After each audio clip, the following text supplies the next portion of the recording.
World cup के आगाज में अभी वक्त है, लेकिन आईसीसी के एक नियम ने टीम इंडिया के लिए मुश्किलें खड़ी कर दी हैं। एक नियम नहीं बल्कि 5 ऐसे नियम उन्होंने बदल डाले हैं इस टी20 वर्ल्ड कप में।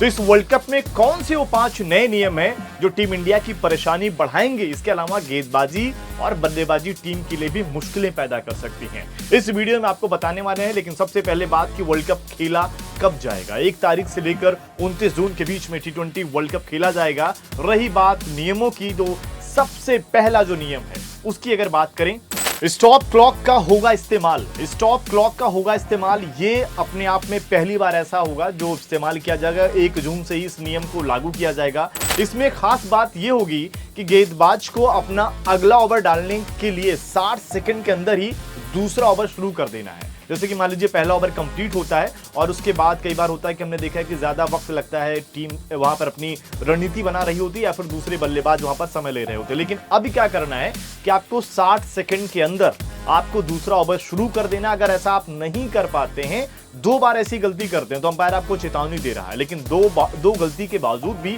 अगर आप उसमें सुधार नहीं करते हैं तो फिर आपको 5 रनों का पेनाल्टी लगेगा।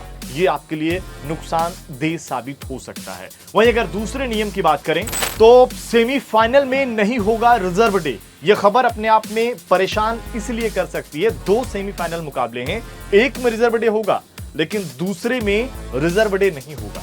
ये परेशानी करने वाली बात है, क्योंकि जो पहला सेमीफाइनल है वो खेला जाएगा 26 जून को त्रिनाद में। दूसरा सेमीफाइनल जो है वो 27 जून को गुयाना में खेला जाएगा और उसके बाद तुरंत फाइनल रहेगा।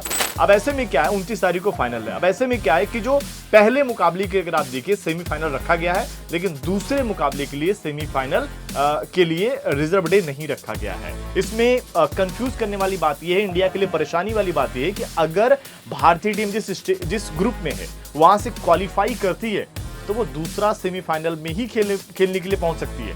ऐसे में भारतीय टीम के लिए मुश्किलें हो सकती हैं। लेकिन उसके लिए क्या प्रावधान है कि अगर मान लीजिए उस मुकाबले में बारिश हो जाती है तो 4 घंटे का अतिरिक्त समय रहेगा कि उसका वेट किया जाएगा। जैसे अमूमन मैच होता है उससे भी 4 घंटे ज्यादा अगर उसमें बारिश रुकी है तो मैच करवाने की कोशिश करी जाएगी।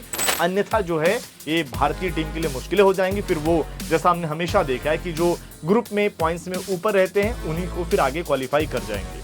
इसके अलावा तीसरे नियम की अगर बात करें तो 3 घंटे 10 मिनट में मैच को खत्म करना होगा। यानी कि पहली जो पारी होगी 1 घंटे 25 मिनट का समय मिलेगा और 20 मिनट का ब्रेक का टाइम होगा।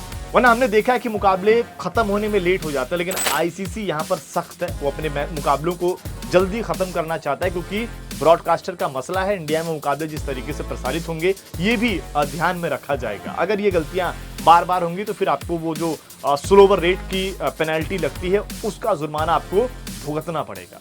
चौथे नियम की अगर बात करें तो मैच जो है टाई होने पर सुपर ओवर में फैसला होगा। ये तो आप भी जानते होंगे, लेकिन इसमें जो ऐड वाली चीज है वो ये है कि सुपर ओवर तब तक होगा जब तक मुकाबले का नतीजा नहीं निकल जाता। हमने देखा है कि एक बार सुपर ओवर में फैसला नहीं हो पाया था, फिर बाउंड्री काउंट करके फैसला किया गया था ओडीआई वर्ल्ड कप का, जिसके बाद से बहुत विवाद हुआ था। लेकिन यहां पर ऐसा नहीं होगा।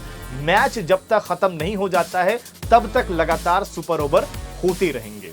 तो ये एक अच्छी भी खबर है। इसके अलावा जो बात करें 5वें नियम की डीएलएस मेथड का, डीएलएस तो हर मुकाबले में होता है, लेकिन यहां पर क्या है कि उसको 2 हिस्सों में बांटा गया है। यानी कि अगर मुकाबले में बारिश हो गई तो ऐसे में क्या होगा कि अगर ये जो लीग स्टेज के मुकाबले हैं उसके लिए क्या है कि 5 ओवर के अगर गेम हो रखे हैं तो वहां पर दोनों पारियों के तो फिर वो नतीजा निकाल दिया जाएगा। यानी कि जीत हासिल जो है 5 ओवर के आधार पर तय कर दी जाएगी। लेकिन अगर ये मुकाबला सेमीफाइनल का है, नॉकआउट मुकाबलों का है, वहां पर क्या है कि आपको 10 ओवर खेलने पड़ेंगे। दोनों टीमों के 10 ओवर हुए रहेंगे, तभी उस पर यह फैसला लिया जाएगा।